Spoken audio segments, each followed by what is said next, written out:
So today, the theme is Tampa Bay Lightning.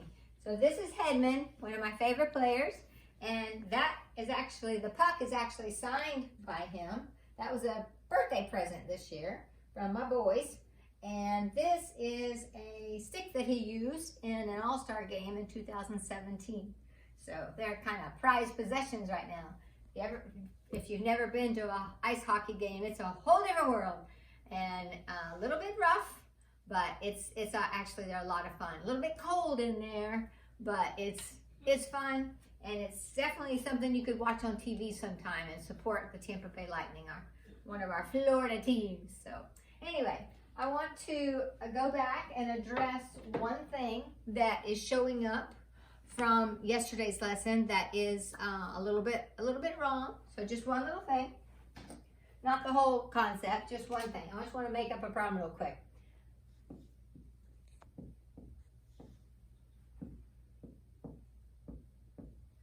Okay, so whenever I'm going to make that plus just to emphasize this. Whenever you have an expression and you're trying to take out the GCF, if the front term, the very first term is negative, that negative needs to come out as part of the GCF. So I would need to take out 5 and 10, the negative, because it's in the front, I take it out. 5 and 10 is a 5, is what they have in common. We have 3 X's and 1 X, so they have 1 X in common. So that's the GCF, all right? So when I divide this by this, I get X squared. When I divide this by this, I get negative 2. And just to make sure you're right, this times this, is it that? Yeah, it is. This times this, is it that?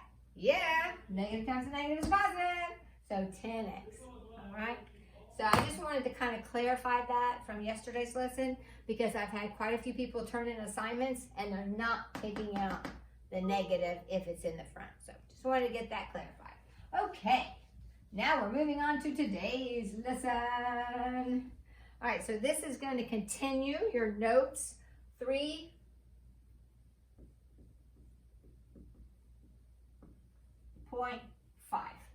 So 3.5, and this is Roman numeral number 2. Thought might maybe be helpful to write that up, but if you want to make your own graphic organizers or label it on your notebook paper, because I know you're having to write this on notebook paper. And I don't know if you noticed it, but I did scan the notes and posted them to the site. So if you just want to kind of sit back and just watch this lesson, you can actually copy the notes after that. Thought that might be easier for you. Anyways, whatever works for you, works for me. All right, here we go. So this lesson is about factoring again, but not by using greatest common factor. It's called factoring by grouping. So that's what you would write if you were trying to make really good notes. Factoring by grouping. And you think, oh, when do I do this method? Well, this method has a very specific time. Whenever there are 4 terms. 4 terms. So example number 1, let me show you. All right, 6x cubed plus 2x squared plus 9x plus 3. So notice there are 4 terms. 1, 2, 3, 4. And the way you factor by grouping is you group. You group 2 and 2. So we're going to group these 2 together and these 2 terms together.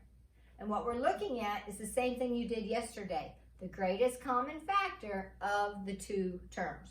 So here we go. What goes into a 6 and a 2? How many x's do they have in common? Well, there's 3 x's here, 2 x's here. They got 2 in common. So your GCF of, just ignore that for a minute, of these 2 terms is a 2 and an x squared. So we're just grouping 2 different parts, taking the polynomial and breaking it in half, basically. So 2x squared times what is that? 3x. 2x squared times what is that? 1. Just 1. If you want to make sure you did it right, just redistribute and make sure it's correct, okay? Then come over here and do the same thing. What do these 2 terms then have in common? Well, they don't have an x in common because there's only 1 x in this term, nothing in that term. But but they have a 3 and a 9. So what goes into a 3 and also goes into a 9 evenly? 3. So 3 times what? 3 times what? Now, the goal is this. When you do your grouping, if you do it correctly, you will get like terms. This is a giant term. This is a giant term. You're going to get like terms. You're going to have something in the same. Well, guess what? That's the greatest common factor. There's 2 complex terms, and we're going to take out what they have in common. Well, they have in common this binomial. So that's the GCF. So 3x plus 1 times what is this term? Well, it's 2x squared. And 3x plus 1 times what is this term? 2. Positive 3. That's the answer. So that's how you can factor a polynomial of 4 terms. Okay? All right, so that's your first example. Got 3 more. Here we go. Number 2. 25t cubed minus 15t squared plus 10t minus 6. So again, what is the strategy? What do? We group the first 2 together, the second 2 together. Okay? So looking at these 2, what do they have in common? Jamin, what do they have in common? A 5. And how many t's, Jamin? 2. That's right. So 5 and 2 t's, because there's 3 t's here and 2 t's here. So 5t squared. So 5t squared times what gives you this? 5t. 5t squared times what gives you this? It's negative. So negative 3. Oh, just be negative 3, wouldn't it? Because we already got the t squared. So, all right, now go over to this one. What do these 2 terms have in common? What goes into a 10 and goes into a 6? Jamie, what do you think? I wish you were here. It would be a 2. So 2 times what is this? 2 times what is that? Remember, if you don't like doing it that way, you can divide. You get the same answer. So sure enough, we did what we needed to do. We're supposed to create like terms. We did. We created them. They both have a 5t minus 3 in common. So that's the GCF. So 5t minus 3 times what would give you the first term? 5t squared. 5t minus 3 times what would give me the second term? 2.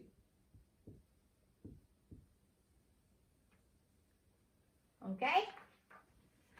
I'll let you digest that for just a quick second. We're going to do 2 more problems. Let me take this off. All right, number 3. 8y cubed plus, 4y squared minus 10y minus 5. Okay? So we're going to do the same thing we did for these 2.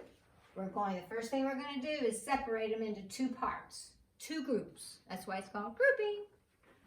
So this one and this one. Here we go. What do these have in common? Boy, I sure wish Mason was here to answer this question. What do they have in common, Mason? I'm going to think. What are you thinking, Mason? I'm pretty sure you got it right. 4y squared. We have 2 y's, 3 y's. We have 2 in common. 8 and 4. 4 divides into both of them evenly. All right, 4y times what would be 8y squared? Y cubed. 2y. 4 times 2 is 8. Y squared times y is the third. Remember, when you're multiplying, you add exponents. That's what we did in the last unit. And then what times what? 4y squared times what would give you 4y squared? 1. Now, this is one thing I really want you to pay attention to. When you get on this side, you know how I started today's lesson, the video, reviewing something from yesterday about taking out that negative? That's really important, especially now. Because look at the front. the front is negative. I need to take that negative out. So not only do they have a 5 in common, you've got to take the negative out. So it's negative 5. Okay, be very careful on that. Otherwise, it's not going to work out. Negative 5 times what would give me this? Negative 5 times what would give me negative 5? 1. 1 times negative 5 is negative 5. So look what I did. We did what we needed to do. We created like terms. Both of these complex terms have a binomial in common. That's the GCF. So then this times what gives you the first complex term? 4y squared. This times what gives me the second complex term? Negative 5. Okay? All right, last one. I wanted to throw one in. It's a little bit different, just so you can, so you can see it. 6a x plus 12 bx plus a plus 2b. All right, so again, we have 4 terms, so we know, 4 terms, I should probably use grouping.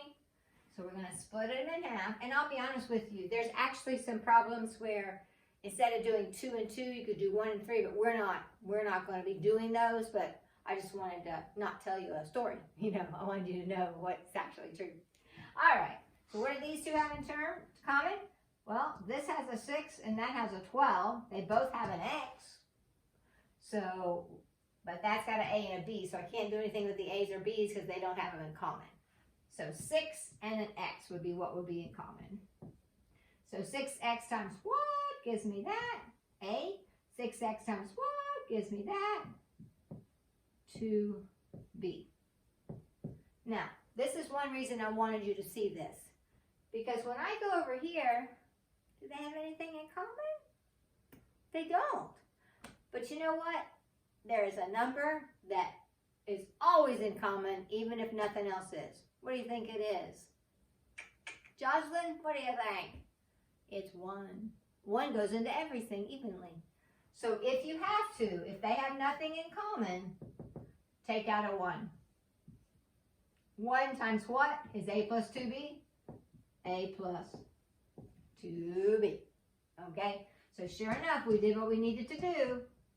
We created like terms. They both have this binomial in common. So that's the GCF. And then this times what gives me the first term? 6x. This times what gives you the second term? 1. So that is factoring by grouping. This unit on factoring is, it's a little bit long because there are different strategies. And so like what we saw yesterday, if they just have things in common, you take out the GCF. Today we did grouping. Tomorrow we'll be looking at another strategy for factoring. And factoring is so important. In the real world, you have to factor many times in order to find the answer to a real world problem.